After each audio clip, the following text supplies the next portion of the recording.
Hi, everyone. And I guess we're live.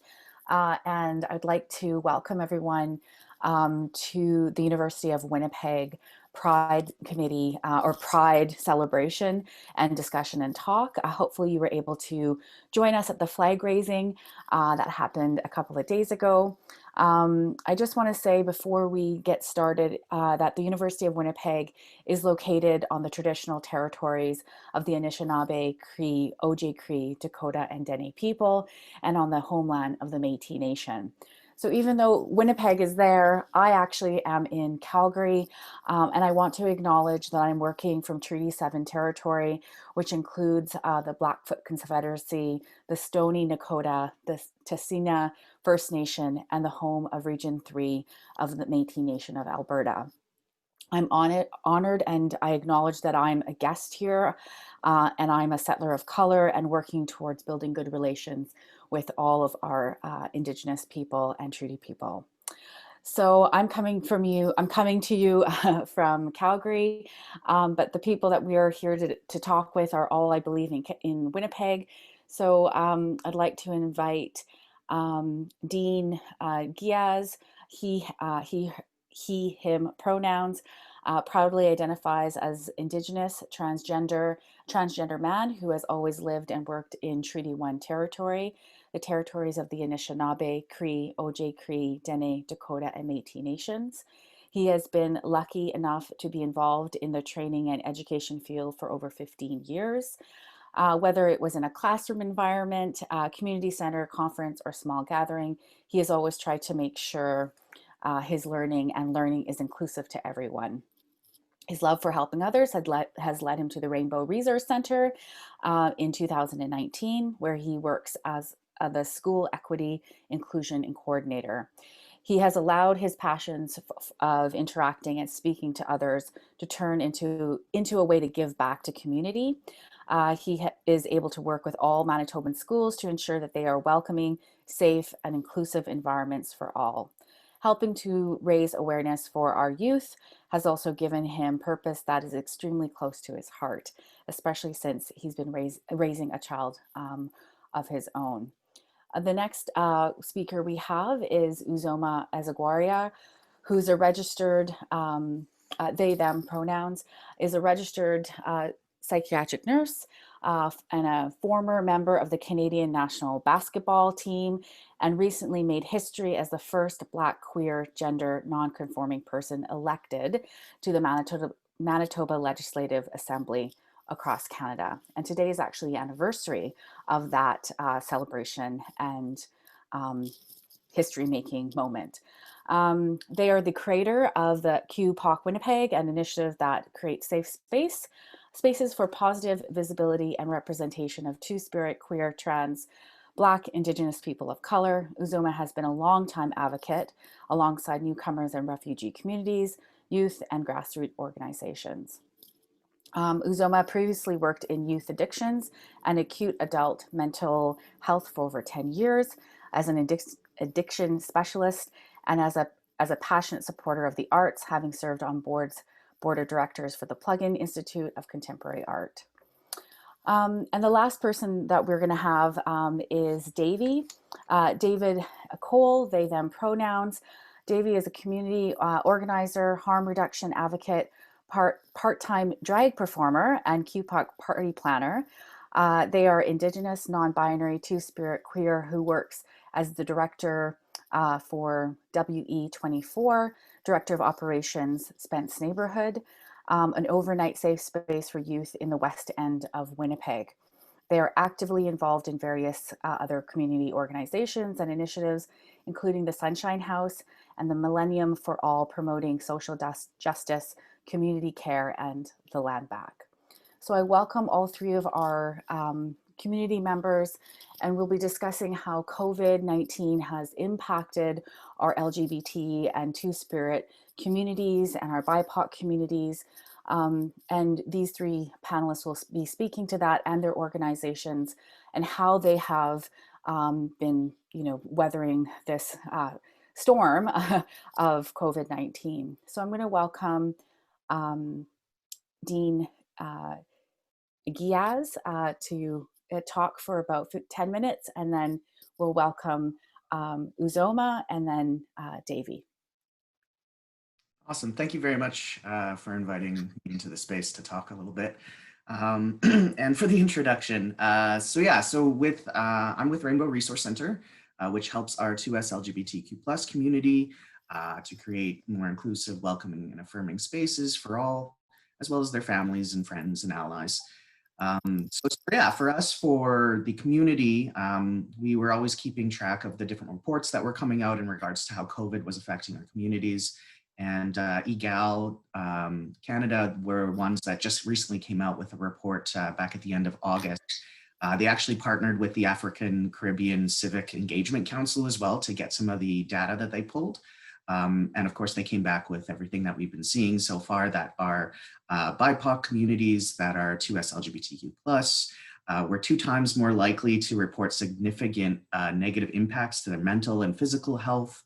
Our 2S LGBTQ+ community as general reported worse stress, physical, financial and employment situations, and definitely our youth were at higher risk too with COVID happening. So our organization took some different avenues to try to combat that.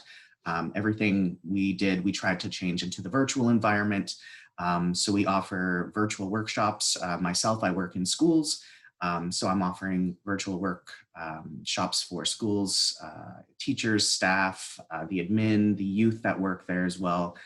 We're also talking about how we can offer the GSAs, or gender and sexual alliances, to schools virtually instead of in person, which is something they might not be able to do now, but we still need to make sure we're providing that space for our youth to feel comfortable.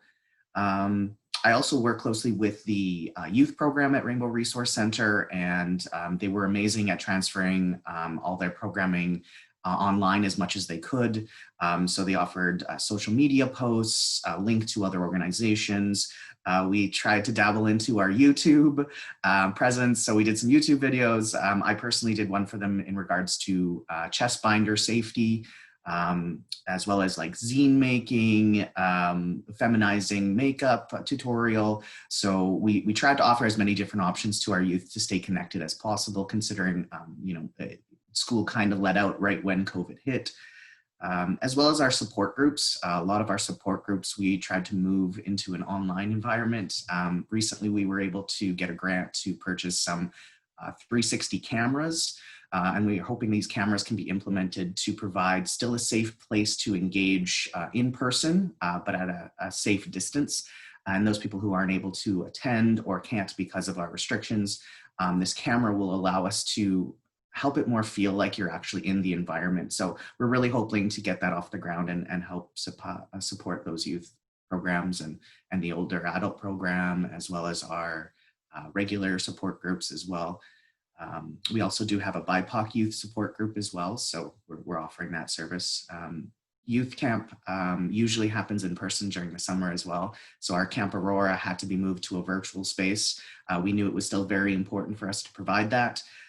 So we were able to do that. We'd had a 3-day camp online.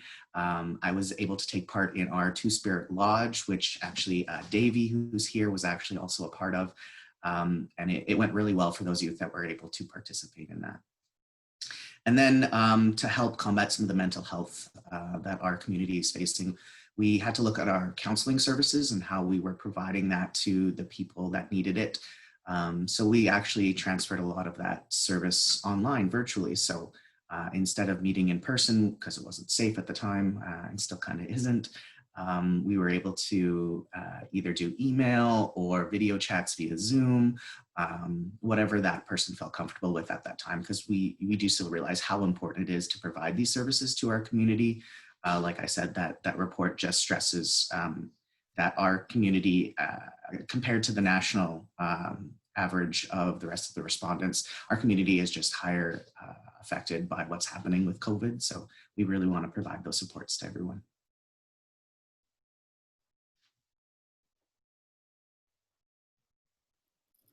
That's wonderful. And it's great that you were able to get through and do virtual classes, right? And around things that you would think you need to be in person for. Can you talk a little bit about where we can access some of those videos? Like you said, YouTube, right? But Yeah. So YouTube, it hasn't really taken off as much as we had hoped, but it's still yeah. there. So please go take a look at our YouTube. Rainbow Resource Center Youth is the Mhm. YouTube channel that we have. Our social media presence, we've definitely amped that up quite a bit. So we have one for our youth program as well as for our general information through Rainbow Resource Center. So you can take a look at Instagram or our Facebook. Mhm. And then, of course, our website, rainbowresourcecenter.org. Mhm.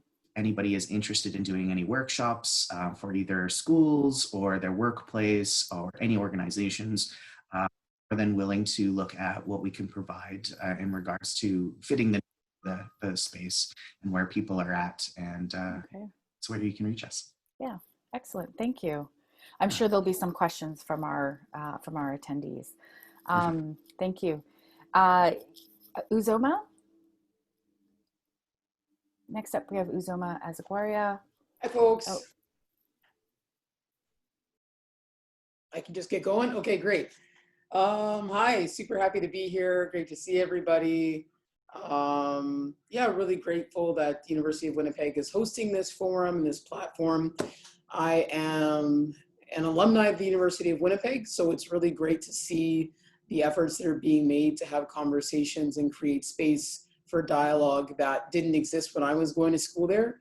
And I was going to school there, I mean, it feels like forever ago.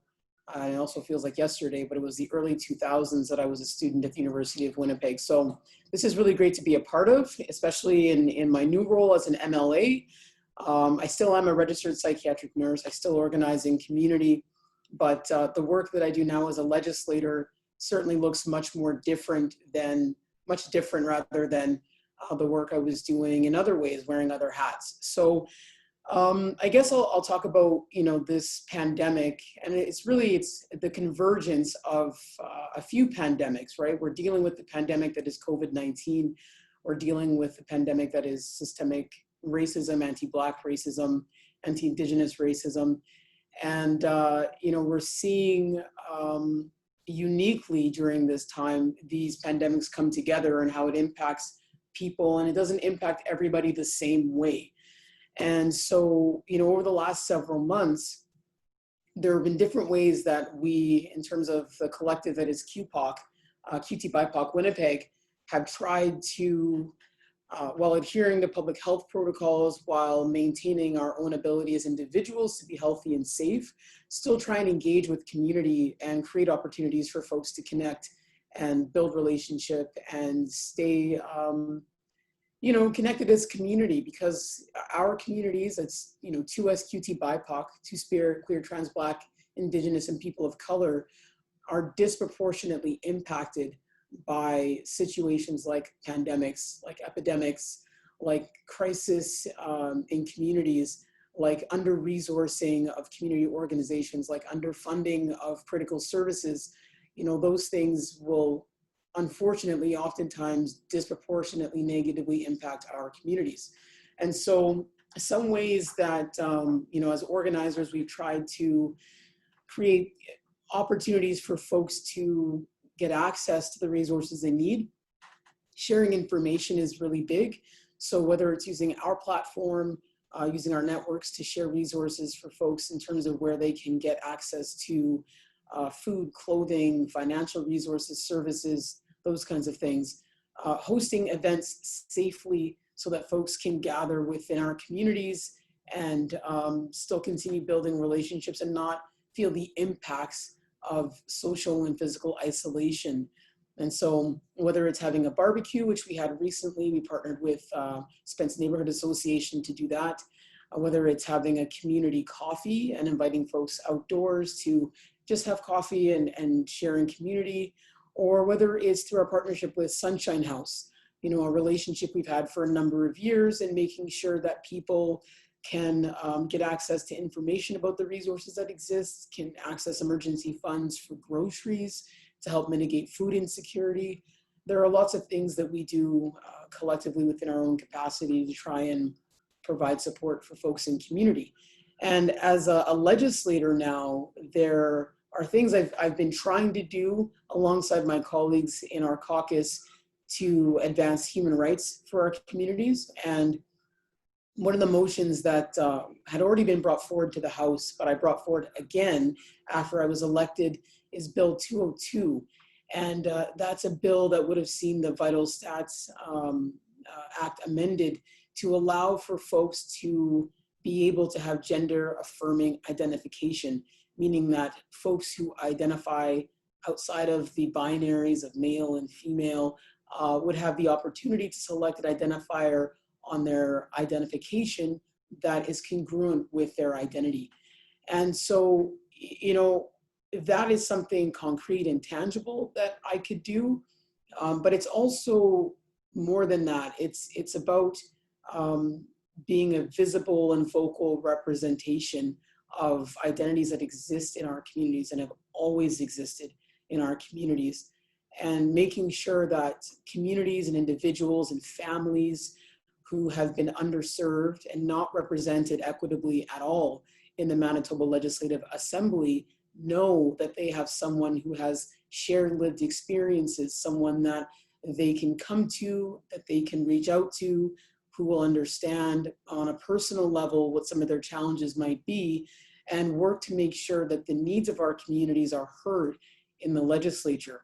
And during the pandemic, you know, one of the things that's really stood out to me in this role as an MLA is seeing firsthand just how not thought of our communities really are when policies and decisions are drafted and made, and how critically important it is for our voices to be heard, for the concerns and ideas and perspectives and needs of our communities to be advocated for all of the time, not just around pride, not just when there's a special interest issue that certain politicians might want to take up under their wing.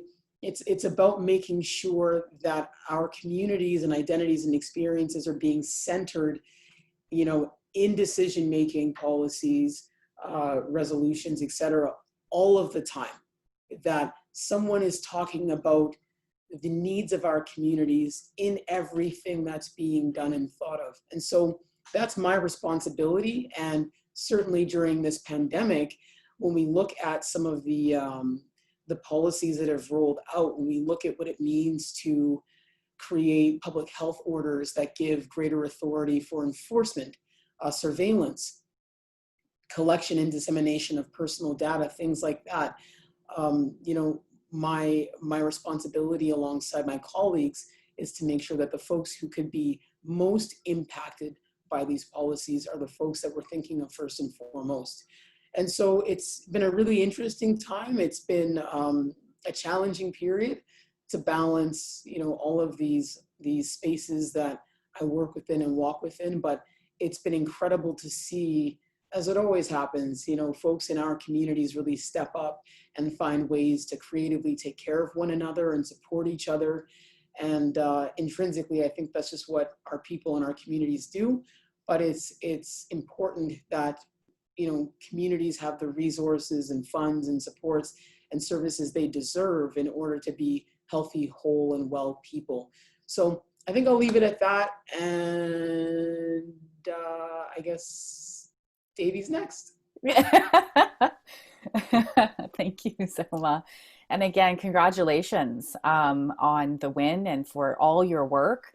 I know the communities thank you for being that representative in the Manitoba Legislative, and we look forward to you being there for a while, maybe. And let's go to Davey Cole. And Davey is going to talk to us about some of the work that they do as the Director of Operations for the Spence Neighbourhood. Davey? Hello. Yeah, thanks for the intro, and Zoe and Dean, y'all are so great. Yeah, so just a clarification, I am the Director of Operations of B24, which is under the umbrella of SNA. So Spence does like a lot of different things, but my program specifically is, it's West End 24-hour safe space. It's an overnight safe space for youth in the West End.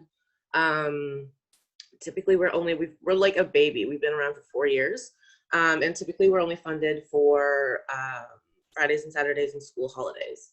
So that means we're open all summer, and that means we're open all winter, or the winter break in Christmas. And the past couple of years, we've gotten extra funding to be open for extreme weather, which to me is ironic because like we live in Winnipeg, it's always extreme. Like we should just get funded all the time. Yeah, so, and just as a disclaimer, my program isn't like a specifically queer program. However, because of the world we live in, I have so many kids who are, and identify as queer, who are Two-Spirit. We serve a lot of Indigenous kids. And I feel like for me personally, as an Indigenous, Two-Spirit, trans, non-binary human, that representation in those front lines, in those spaces, is really important, and I like hold that responsibility like highly, and so I'm very grateful for that experience too. So when the pandemic came around, we were open every single night, and as we all know, there was so much uncertainty around that time of like what was safe, how we could be open, what was responsible for our staff, and so there's like a lot of conversations about that. But the one thing that and Uzoma kind of spoke to that was when something like this comes around, the systemic barriers that are already there are just really highlighted and like really become like mountains that were like people fall through the cracks even more. So when it comes to our Bi-Pac kids who identify as trans, who identify as queer, spaces for them are already so hard to find. And so for us, we were really committed to staying open, but doing that safely was something that was a bit of a challenge. And like with youth too, who are predominantly houseless, unsheltered, couch surfing, like sticking together as a means of survival. So with this virus, like where you have to isolate and stay away from people, it's like an interesting challenge where like their survival is sticking together, and now they have to keep each other safe. They have to isolate and stay away from each other. It's not possible. It's not going to happen. So we did something a little radical. We started working with Ray, who are a great organization, which is Resource Assistance for Youth, and the Marlborough Hotel gave us, or not gave us, we bought them, but like really worked with us and like gave us such a deal, multiple hotel rooms so that youth could isolate. So all of a sudden, I was running a like youth shelter in a hotel, which had like a lot of challenges and a lot of fun things. So like imagine these kids who like haven't really spent time in a hotel before, now are asked to like hang out by themselves in hotel rooms. Didn't go as well as planned. One of my favorite stories is the hotel staff calling me in the middle of the night saying that one of them was streaking down the hallways. And I was like, okay, I'll talk to them. But then also, like, you put a bunch of kids in a hotel who have not really been in a hotel, they're having fun. It was hilarious. So like stuff like that, like navigating, like keeping youth safe, and like also trying to like work with hotel staff who don't work with youth. That was a fun time. But after that time, we housed 43 youth, which is pretty radical and pretty exciting. And so, yeah, so there was that aspect of like keeping our youth engaged, keeping them safe in that way. But another thing what I thought of, and a big concern of mine, was when we started having to like keep our numbers down at the space and not let so many people in, was the isolation was a big factor, because that's already a huge factor for homeless youth. It's a drain on mental health, having to survive all the time. The loneliness that comes from being marginalized by queerness, by drug use, by various different things. So for us, our community is with those kids, and like staying open and staying engaged, and any way we could was priority. So often I would staff people just to like monitor our Facebook so that they could FaceTime with the kids, send memes, that kind of stuff. We did like outreach a lot. We looked to different organizations to help us like find resources for kids. So like we worked with Arts Junction for crafting kits for youth. And again, with Ray, we worked a lot with them. But really, it was, yeah, it's just a magnifying on the systemic stuff that already impacts these kids so much. And so really just keeping folks engaged and like still trying to like have that community with them was the highest priority. And you know, we call ourselves a safe space, and like that meant so much more when a virus comes around. Like we have to keep each other safe, but we also have to keep our like mental health safe. And yeah, so we're still navigating that, but it's been a pretty beautiful experience in the sense that like, you know, these kids come to hang out with us not because we provide them shelter, but because we provide community, because we provide connection and support. And as like a queer two-spirit person, these kids seem to understand like my pronouns better than most people. They're like, there's so much acceptance in this group of people. Yeah, I think I'm rambling right now. I'm a bit of an auntie-uncle kind of person. So like when I talk, it's like I'm just talking to folks around a kitchen table. Well, I love that though. Yeah, I'll leave it at that, I think, unless there's questions. Oh, well, thank you, Davey, for that. And you weren't rambling. If we all had a cup of chai or, you know, a cup of tea or something with us, then we can all do that. I think, you know, as you were talking and having, yeah, like I used to teach grade 7. I thought, yeah, grade 7's in a hotel, that would be a nightmare. But yeah, like there are things that come up, right, that you would have never thought of, right? Because they're the first time they've been in a hotel. But you were also right on the front lines, right, working with youth. And so you talked about those kind of gaps that were sort of, you know, apparent, and those gaps getting wider and people sort of falling through those. But let me ask you, as somebody who's organizing at like 24 hours, this is a huge organization. Like you say that it's only been around for 4 years, but you know, those moments, what did you need? I mean, other than community and maybe possibly more money and more hands, right? But what in that moment, was there ever a moment where you thought we could use with X, Y, and Z? Mm-hmm. Yeah, I mean, I think like, again, yes, like obviously money is like the biggest thing, right? For like just more resources, more staff, more, but I think too, what I found from like, just like being at certain tables with like provincial and federal money and all that, it was just like, there was so many of those folks who were making these calls were so removed from the problems that we were dealing with.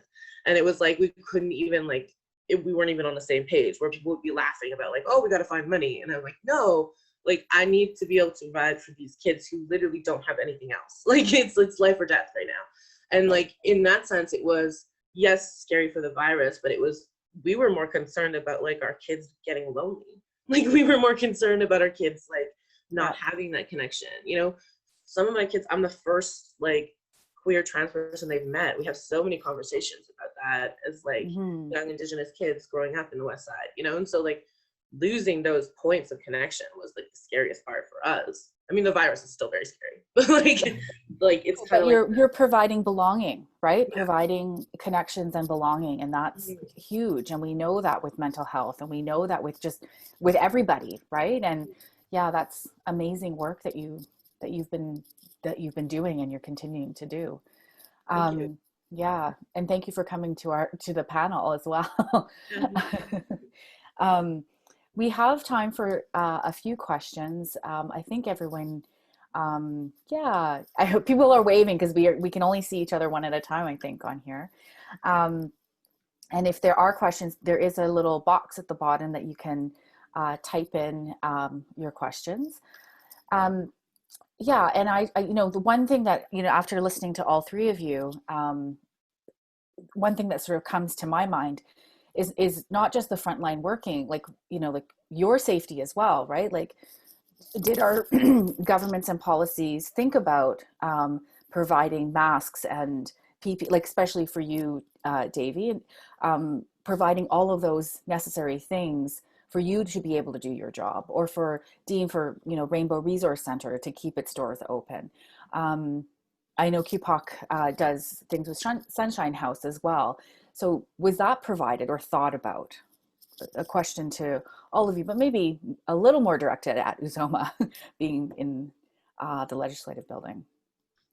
Well, I can tell you that, you know, one of the things that we were hearing, that I was hearing very early on in the pandemic, was from community organizations, from grassroots organizations, saying that they really didn't know how they were going to be able to continue to provide care in communities safely, you know, and people are working on very tight shoestring budgets all of the time, you know, doing the absolute most with very, very little all of the time, which is not right. And then you could compound that with this pandemic and needing hand sanitizer and PPE, people, you know, knowing and understanding in a new way how important it is to stay home if you're sick, all of these things.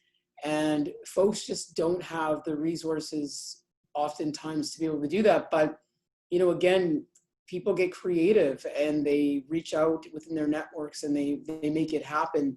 But, you know, I think that's where ultimately we depend on our governments, right? And there has to be a recognition and appreciation beyond a thank you for the work that people at a grassroots level are doing and the folks that they're reaching in their work. You know, we're talking about demographics that should the virus, or should a virus like COVID-19 really get, you know, transmitted in these communities, would have catastrophic outcomes.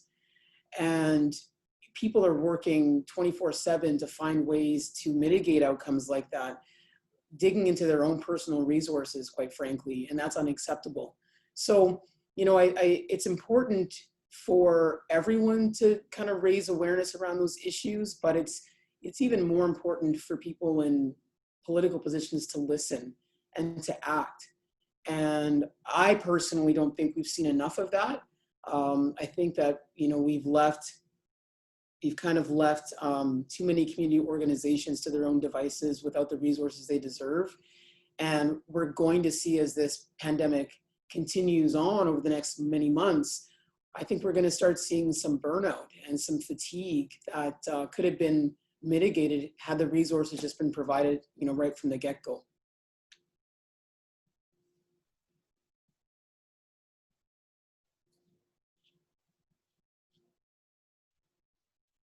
You're muted, Sharanpal. Yeah. Thanks. Thank you, Uzoma.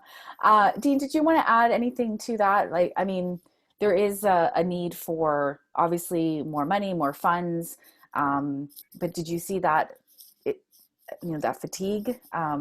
Is that going to impact our communities? Yeah, I could definitely agree with everything Uzoma had mentioned. I mean, our organization, we took some initiatives because we were concerned about where we could go after this whole pandemic, and we just wanted to make sure we were still around. So some of the employees at Rainbow Resource Center, we actually took a reduced workload. So we worked less hours, and we participated in the work share program through employment insurance. So we just wanted to try to help to make sure we were still around to provide supports. We did get donations of masks to our organization from some great people, as well as we are providing masks to individuals who can slowly start coming back to in-person. So we have those masks there if need be. There was a time where we didn't have the masks available in the city for people to purchase. So with partnering with our youth program, I put together a little step-by-step on how to make a mask out of an old sock. Because we sometimes have to get creative, like Uzoma had mentioned. And, you know, sometimes something like that is better than nothing. Sometimes it's just about having it there. It takes away maybe a little anxiety for some people. So yeah, we need to get creative in what we're doing. But yeah, I can totally see a burnout coming, especially with the The colder months coming up as well. I know there's been some talk in the medical community saying that our colder months could amplify the amount of cases and the contraction of the COVID. So I'm really concerned at what that looks like, because we've already been doing this for 6 months now. And, you know, I think everybody here knows what Manitoba winters look like. And they're already dangerous for, you know, our houseless and our youth who don't have places to go. And yeah, this is going to be a whole nother ballgame. So, yeah.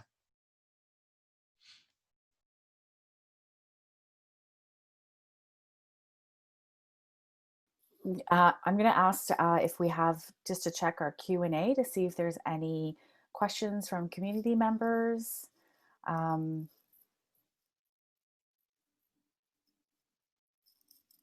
Still navigating. Hold on, give me a second. Oh, okay. So, nope. I don't see a lot of questions here, but I guess I wanted to just say to the three of you that the work that you're doing is absolutely amazing. And I would hope that people who are watching this live, you know, open their pockets and hand over some money. Well, that's kind of my favorite thing to say to everybody. So is there a way that people can donate to these 3 organizations or 4 organizations? Is there, I know the Rainbow Resource Center has a website. I know QPOC Winnipeg in Sunshine House also has places that we can go. Davey, your organization is a little more new to me, so I'm not sure if you do or not, but can you maybe give us that information, all 3 of you, and then we can, I'll see if there's any more questions. Yeah. Definitely.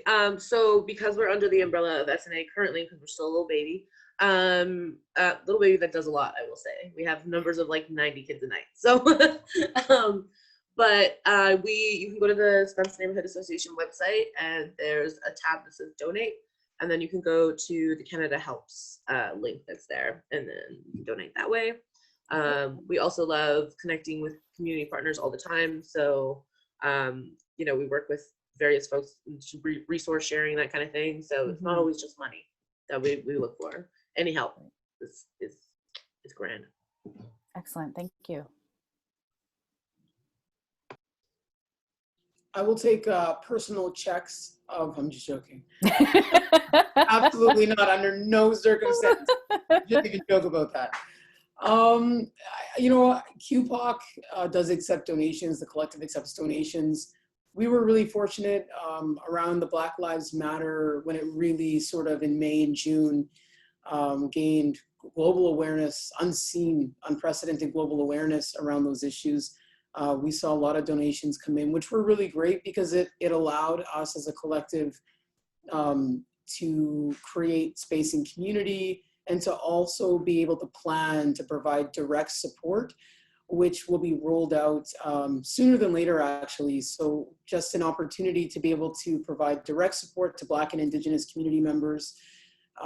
Also enhance our partnership with Sunshine House, so that folks can get direct support through Sunshine House, if that's their comfort level around housing and food as well. So, you know, there's a lot that we've been doing over the years. There's a lot we still continue to do, even if it's one-on-one peer support. You know, it's being able to help put a little bit of money towards folks, you know, going out for coffee or having potlucks, providing, you know, whatever kind of support that folks in the community are looking for.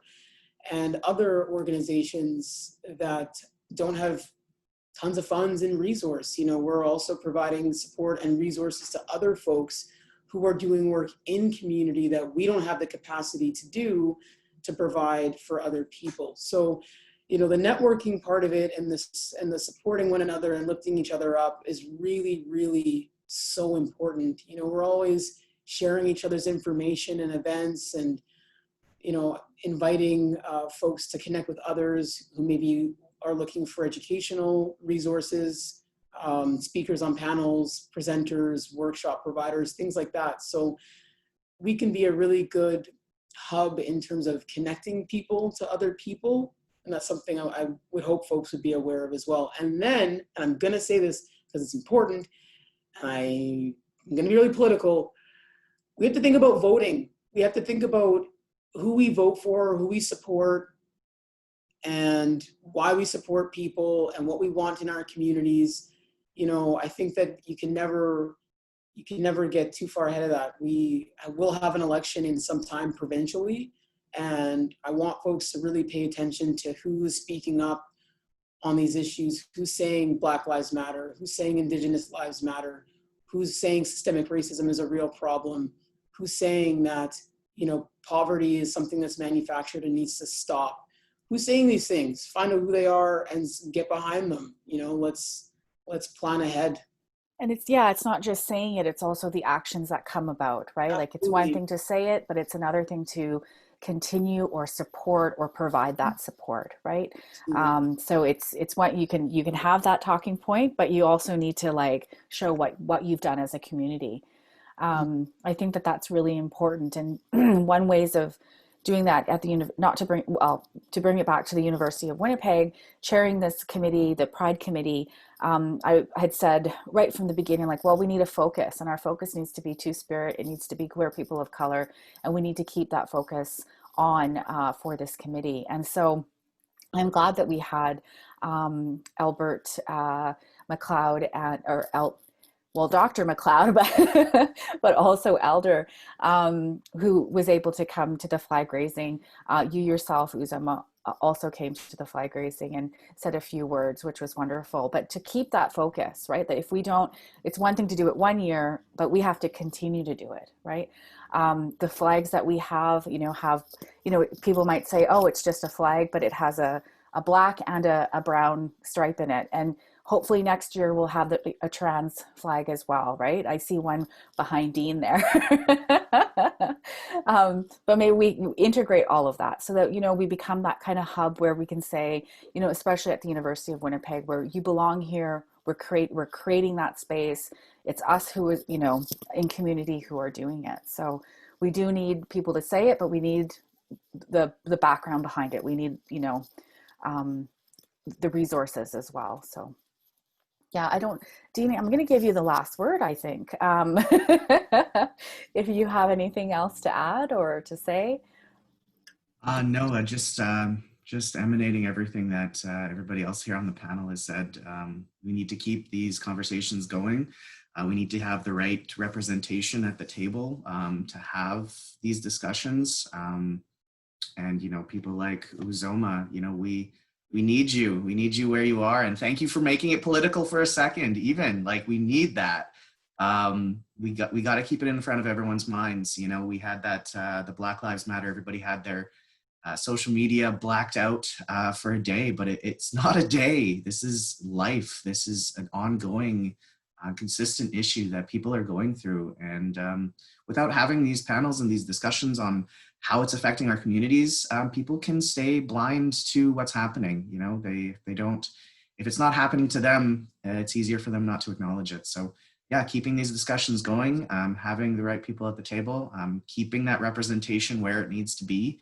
I'm like I said, my main focus is in schools and with youth, and they want to see somebody who represents them in all places. And yeah, we just need to have that. And thank you all for being here and doing what you do. You're doing amazing work. Keep it up. And yeah, hopefully we can do this again sometime. Well, yes, we will. This was for Pride. For the week. We'd only put together 2 events, the flag raising and this panel. But I hope going forward, because I know that it was supposed to be World Pride in Winnipeg this year. And I think that has been postponed to next year. Let's all, hope that it can happen.